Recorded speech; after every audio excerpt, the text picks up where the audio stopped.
ఇప్పుడు జాతీయ స్థాయిలో చర్చకు వచ్చినటువంటి అంశం, ప్రతిపక్షాలని గందరగోళ పడుతున్నటువంటి అంశం, స్వపక్షంలో కూడా ఎక్కడో ఒక చిన్న పాయింట్లో అనుమానాలు వ్యక్తపరుస్తున్నటువంటి అంశాన్ని డిస్కస్ చేసేటటువంటి ప్రయత్నం, విశ్లేషించే ప్రయత్నం అయితే చేయబోతున్నాను.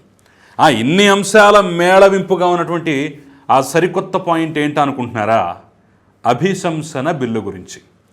నేను చెప్పినటువంటి పేరు బహుశా వాళ్ళు అఫీషియల్గా పెట్టకపోయి ఉండొచ్చు, కానీ దాని యొక్క అర్థం పరమార్థం ఇంచుమించు బహుశా అదే కావచ్చేమో.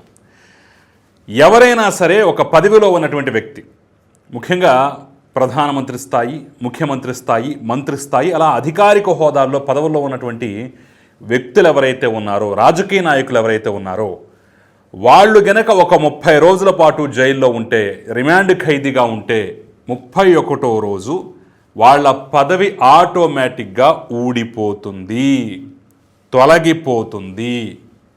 ఇది ఎవరు చేయక్కర్లా, వాళ్ళంతటి వాళ్ళు రాజీనామా చేయకపోయినా ఆటోమేటిక్గా తొలగిపోతుంది అనేటటువంటి కొత్త సవరణ బిల్లు 130వ రాజ్యాంగ సవరణతో సహా తీసుకొచ్చి మరీ చేస్తున్నటువంటి ప్రయత్నం అయితే ప్రస్తుత ఎన్డీఏ ప్రభుత్వం చేస్తోంది. ఇప్పుడు దీని మీదే గగ్గోలు రేగుతోంది.